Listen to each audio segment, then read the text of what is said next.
Maaf Sobat Tani, karena pemandangan yang indah saya pengen bawanya foto-foto aja. Saat ini saya berada di Kabupaten Bandung, Jawa Barat, tepatnya di Desa Cukang Genteng, Kecamatan Pasir Jambu.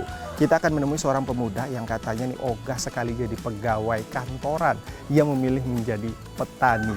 Mengawali karirnya sebagai driver mobil sayuran hingga bisa mendirikan perusahaan dengan memproduksi puluhan komoditi sayuran yang beromset fantastis hingga ratusan juta rupiah per harinya. Siapa dia? Langsung saja kita temui.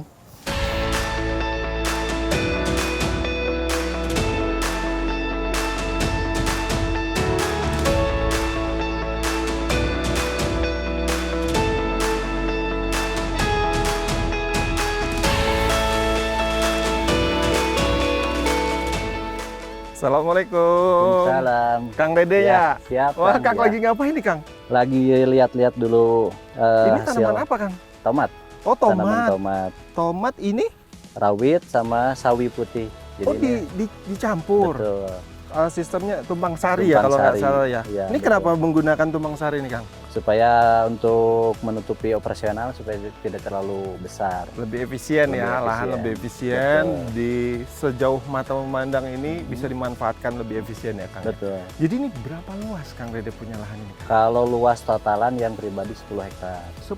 10 hektar. Wow, 10 hektar itu pribadi. Yang pribadi. Dan perkumpulan mitra Kalau Kang mitra 100 hektar lebih.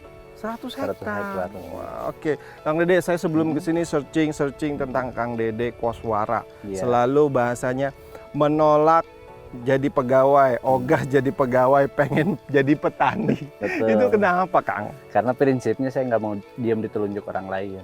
Diem ditunjuk orang nggak Jadi, mau diperintah orang lain ya, betul. jadi bos diri sendiri walaupun Betul. jadi petani ya. Betul. Tetapi petani di mata Kang Dede itu seperti apa, Kang? Kalau di mata saya tuh, kalau yang udah merasakan hasilnya, dari pertanian tuh hasilnya 2 kali 2 bisa 10, bisa 8, jadi bukan hanya 4. Bukan hanya 4 ya itu. Betul. Itu kenapa bisa begitu? Karena misalkan dari modal 10 juta, kalau misalkan Uh-uh. produksi bagus, harganya bagus, bisa jadi 100 juta. Oke. Nah, modal kita keuntungannya otomatis kan 90 jutaan. Nah, kalau misalkan dikala rugi sama. Sama. Modal misalkan 2 kali 2 4, bisa jadi dari 10 juta bisa jadi min 5 juta. Wah. Karena misalkan gagal panen sama produksi. Produksi Sama itu dari harga kapan, juga. Kang? Berarti benar-benar Mm-mm. menggeluti dan udahlah Mm-mm. saya nggak mau ke kota jadi pegawai tapi mau jadi petani. Dari kapan, Kang? Saya ngerintis dari 2010. 2010. Awalnya kan saya juga jurusan lulusan sampai SMK otomotif lah. Otomotif iya, ya. Tapi kenapa ke sayuran? Bukan buka Karena bengkel tapi buka lahan iya, ya.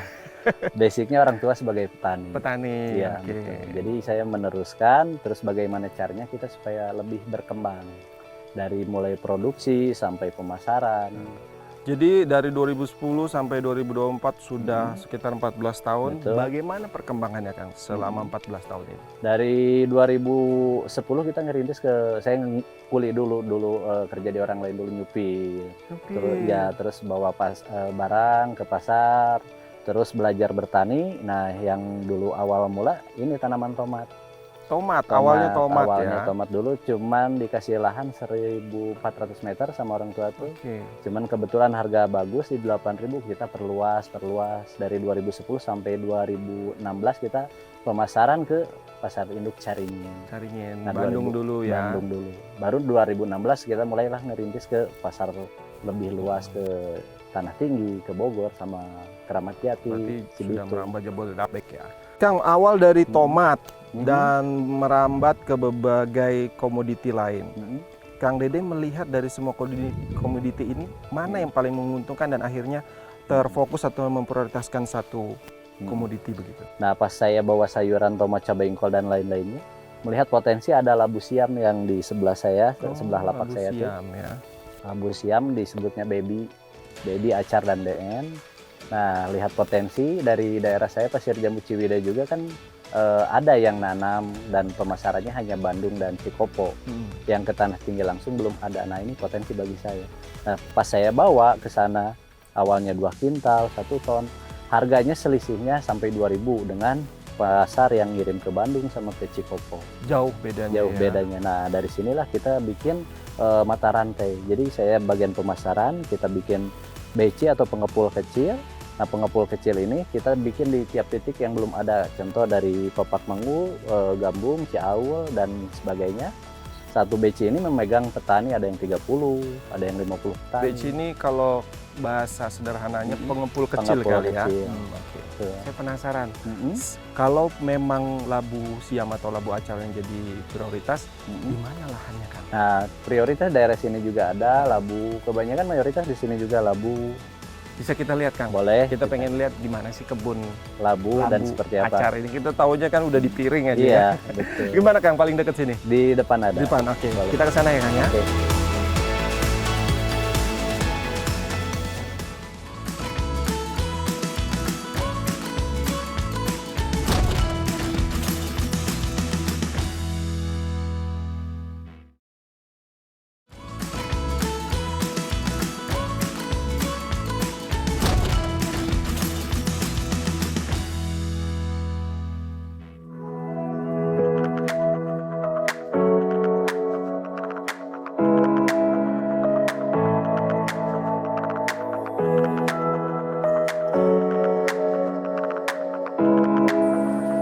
Wah, ini kebun labu acarnya Kang ya? Iya. Oh, ini. Nah, ini. Wah, jenis ini labu. Kang Dede ditemanin junior ya Kang?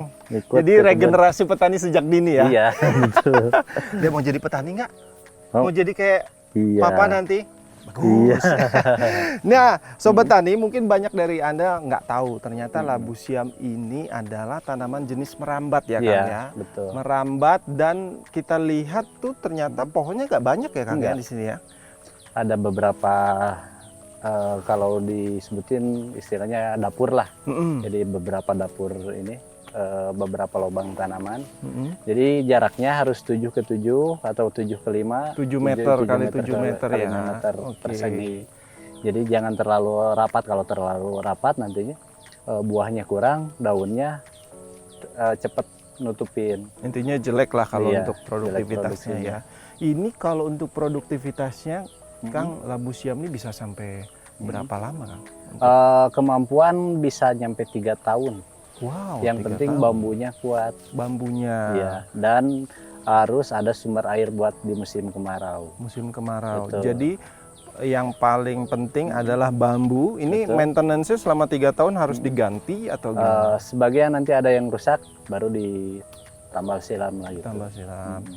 Terus air ya. Iya. Nah gimana Kang? Apakah kalau untuk labu acar ini ada kriteria khusus? Harus di dataran tinggi atau Betul. dataran rendah juga bisa gitu?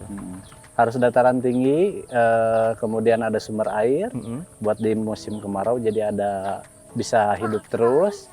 Kemudian penanaman sampai panen tuh kurang lebih di 4 bulan. Mm-mm. Dan dari 4 bulan ke panen terus, karena produksinya selang 1 hari. 1 harinya lagi paling perawatan, dan produksi bisa nyampe 2-3 tahun. Wow, 2-3 tahun. Kang, ini kalau di pasar atau di misalkan di kota-kota besar kan ini dikenal dengan labu siam. Betul. Kalau di Bandung sebutnya Betul. labu acar. Emang ada perbedaan atau sebenarnya sama aja? Ada perbedaan. Kalau ini disebut biasanya kita labu baby, Oke. labu acar baby. Jadi yang kecil gini, ini grade babynya per kilonya sekarang di harga 6.000 7.000. 6.000 7.000. Ya, Oke. nah di atas ini ada acar yang lebih besar dari ini, acar. Kemudian di atas itu juga ada DN. Jadi ada 5 grade. Tapi baby. intinya sebenarnya sama aja ya. Ini Sama aja. tanaman Betul. ini juga, tetapi ukuran dan harganya tuh malah beda, Beda. ya. Yang lebih besar, yang lebih murah. Lebih besar Yang lebih murah. labu siam itu beda jenis. Kalau ini bibitnya juga kan kecil, kalau yang labu jumbo besar. Memang sama panjang ukurannya. diperuntukannya pun hanya untuk baby acar ini Iya, ya. baby Dijualnya acar ini. memang di ukuran Iya, ini apa? betul. Ada lebih besar lagi Kang? Ini termasuk baby yang ini, yang ada di sini. Berarti ini sudah siap panen? Iya, Wah. udah siap panen ini selang 1 hari. Nah ini bibitnya Mm-mm. Kang Dede bikin sendiri atau beli di pasar atau gimana? Bibitnya biasa para petani kita ngelokalin sendiri. Jadi dari tanaman yang bagus, contoh ini yang baru dan bagus, baru nanti yang tua baru dipilah buat bibit. Pilah buat Iya. bibit. Dari pembibitan sampai siap panen tuh memakan waktu 4 bulan. 4 bulan. 4 bulan. Oke. Nah, ini berarti harus pakai bambu atau ada alternatif lain untuk Ini diharuskan bambu. Kalau misalkan pakai bajaringan bisa, cuman kalau kena sinar matahari ngepeknya ke tanamannya jadi layu. oh gitu. Jadi Karena panas diperuntukannya ya. ya paling bagus ya bambu pakai tali majun ini. Paling maju. Mm-mm. Kalau untuk perawatannya, Kang Dede, Hmm. labu acar ini relatif mudah. Mm-mm. Kalau bisa dibilang relatif mudah atau lebih manja dalam perawatannya. Kalau perawatan lebih nggak susah, beda sama sayuran. Kalau sayuran kan perawatannya harus intens, pengobatan kalau musim hujan harus jaraknya harus mundur. Jadi biasa dari 5 hari harus 3 hari. Kalau ini jarang memakai fungisida, paling di awal kali-kali lah. Oke, Jadi berarti yang baru relatif juga bisa. mudah ya. Betul. Nah, kalau untuk penyiramannya, Kang, kalau butuh Penyiraman, airnya seberapa banyak butuh airnya? Penyiraman juga irit karena kan kalau sayuran tiap lokasi itu terisi semua. Kalau di labu tuh cuman hanya beberapa lobang. Oke. Dari 1.400 meter tuh dari 100 tumbakan paling cuman 20 lobangan. Beda sama sayuran kan harus terisi semua. Oke, berarti sistemnya biasa siram biasa aja ya? Siram Tiap biasa. hari? Kalau di musim kemarau seminggu 2 kali, bagusnya seminggu 2 kali. Seminggu 2 kali? Biasa pakai kincir, pakai selang irigasi tetes, cuman yang berbentuk kayak air hujan gitu. Untuk siram hanya di pusatnya saja, di Iya, rumahnya saja, atau betul. harus di sini juga? Di pusatnya, yang lebih utama di pusatnya. Ya kalau pakai kincir kan nantinya kayak air hujan, jadi daun juga udah bisa ke siram. Tapi yang lebih penting adalah rumahnya aja Iya, ya. Oke. betul. Kang Dede bilang tadi permintaan tinggi labu acar ini kita panen per hari tadi berapa, Kang? 10 sampai 15 ton. Wow, 10 sampai 15 ton. Artinya untuk mengelola proses panen ini biar bisa dipanen tiap hari seperti apa, Kang? Nah, buat para petani kan biasanya petik dulu, terus masuk karung. Nah, dari petani masuk ke mitra saya ke beci tadi, ke pengepul kecil. Nah, barulah dipilah antara baby, acar, dan DN. Setelah itu sudah dipilah baby, acar, DN, udah dikantongin 25 kilo satu packnya, baru diambil sama saya, disetelkan buat ke pasar induknya di Tumpang Sari dengan sayuran yang diproduksi saya juga sama mitra. Kang, ini kan di lahan terbuka. Iya, Kita memang kadang petani menjadi salah satu kendalanya adalah cuaca. betul. Selain labu acar kan Kang Dede juga nanam beberapa komoditi lain. Ada nggak siasat atau misalkan untuk mengatasi cuaca dengan inovasi yang Kang Dede terapkan? Iya. Paling kita bikin sumber air dari pegunungan langsung. Kayak saya juga nyampe ke sini kan nyampe 4.000 meter. Terus kita ada greenhouse juga. Oh, ada greenhouse Ada juga. greenhouse juga, ada Untuk sumber tanaman airnya. apa saja yang di greenhouse? Itu kemarin sempat paprika, melon, sekarang lagi ditanamin tomat. Tomat Oke. bib sama tomat cherry. Itu menjadi perkembangan inovasi untuk mengatasi cuaca tadi ya, Kang ya. Betul. Penasaran, saya pengen lihat Boleh. greenhouse-nya seperti apa, seberapa luas, Kang? Boleh. Daerahnya masih di seputaran sini? Beda daerah, Beda masih daerah, daerah ya? sini juga. Oke, kita ke sana ya, Kang. Ya.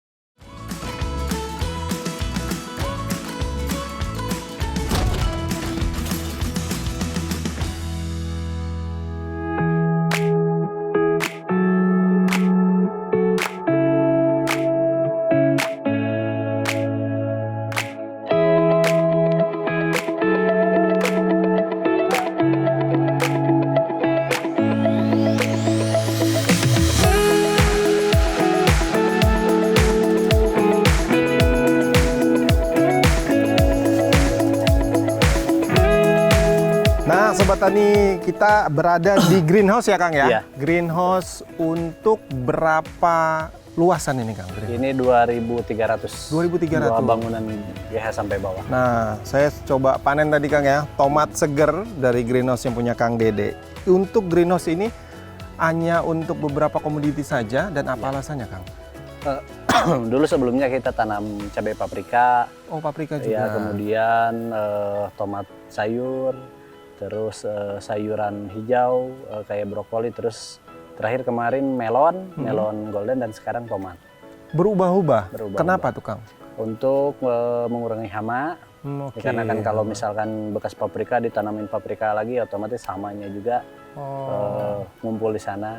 Antisipasinya kita selang dulu Selang-seling ya. dengan sayuran lain. Melon golden juga sama. Iya, melon Apakah tergantung permintaan pasar juga Kang? Iya, betul. Oke. Tergantung, kita disesuaikan. Ini kebutuhan tomat dip kan buat ke pasar retail dari supplier belum ada, kita produksi di sini. Oke, berarti keuntungan memasang greenhouse ini apa saja Kang? Khususnya buat tanaman teman tadi seperti Ya. tomat, golden, melon Betul. golden. Jadi terus- yang tidak bisa ditanamin di luar greenhouse, jadi di lapangan, di sini bisa gitu. Kayak melon kan pasir jambu ketinggiannya 1.200, agak dingin. Kalau misalkan nggak pakai greenhouse nggak akan berbuah.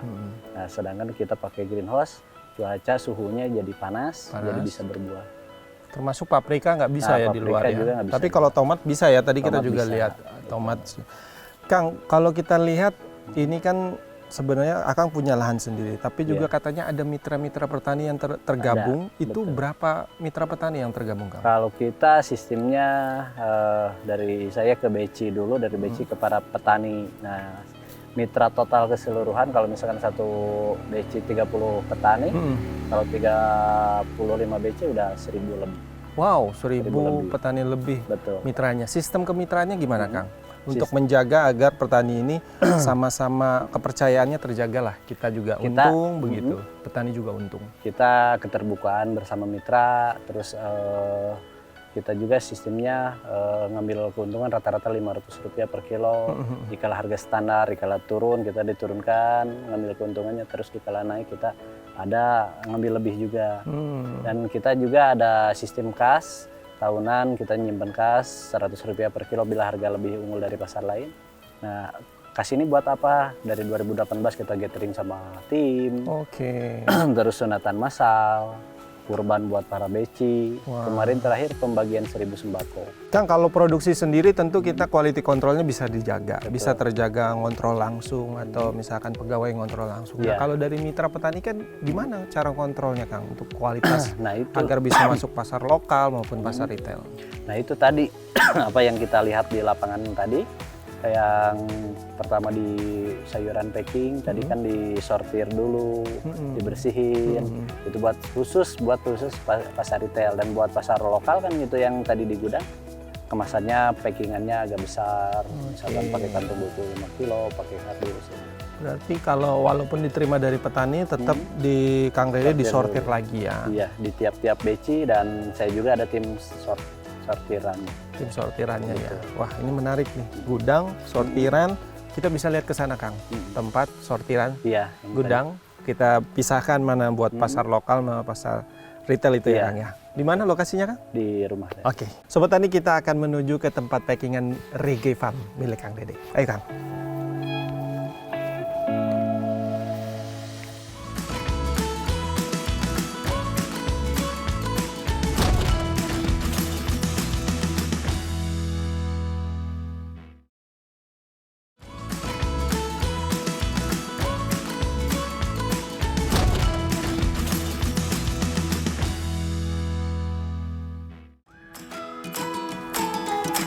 Wah, ini jadi gudang packing ya Kang Iya. ya? Wah, ini berarti ada berapa jenis Kang selain tentu labu Labu siam. acar ini, labu siam? Ada sawi, tomat, Oke. cabai, dan kol juga banyak. Total berapa Kang Dede yang Kalau biasa keseluruhan. suplai? Kalau buat ke pasar lokal paling di 20 iteman. 20 Kalau item. buat ke pasar retail nyampe 70 sampai 100 item. Wow, lebih banyak ya. Betul, lebih banyak. Oke, tapi yang memang yang menjadi salah satu prioritas ini produksi adalah labu acar, tomat, Ya. dan sebagainya ya. Betul. Oke. Nah, ini untuk pasar mana nih Kang? Ini Yang- buat yang tadi pertama buat ke Jatiuhung, Jatake, yang kedua Oke. Bogor. Itu pasar? Iya, pasar Oke. induk. Pasar yang induk. ini buat ke Tanah Tinggi Tangerang. Tanah Tenggara. Oh, ini akan Ya, berangkat ya. betul. Berarti ini setiap hari. Setiap hari. Wah. Buat ke pasar retail nanti subuh packingnya malam, dari sekarang sampai malam dan subuh berangkat. Subuh berangkat. Subuh berangkat. Wah, dan setiap hari. Iya. Untuk grade-nya, Kang, apakah dibedakan? Misalkan untuk pasar lokal, pasar tradisional, retail begitu? Kalau grade kita dibedakan buat kedua, buat pasar lokal, contoh kita packingan ukuran besar. Kalau buat ke pasar retail kita packingan packaging kecil Packaging kecil ya. Oke. dan super full barangnya. Tadi ini untuk pasar lokal dan pasar retail dibedakan dari segi packagingnya. Boleh kita lihat, Kang, untuk Boleh. packaging Siap. sayuran pasar retail Iya, ya? ada di mana? bawah. Di bawah ya. Oke. Kita bawa.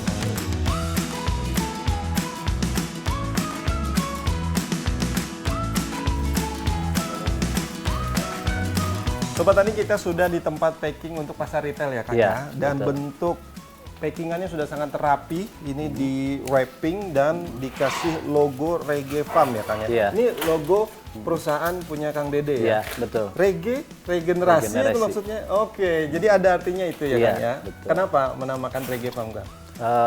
Kita dari orang tua nama reggae-nya, cuman diterusin sama saya regenerasi. Tepat sekali ya, regenerasi petani yang sebenarnya Betul. salah satu jadi masalah di Indonesia Iya. ya, regenerasi petani kita yang masih sangat Betul. minim sekali ya, Kang ya.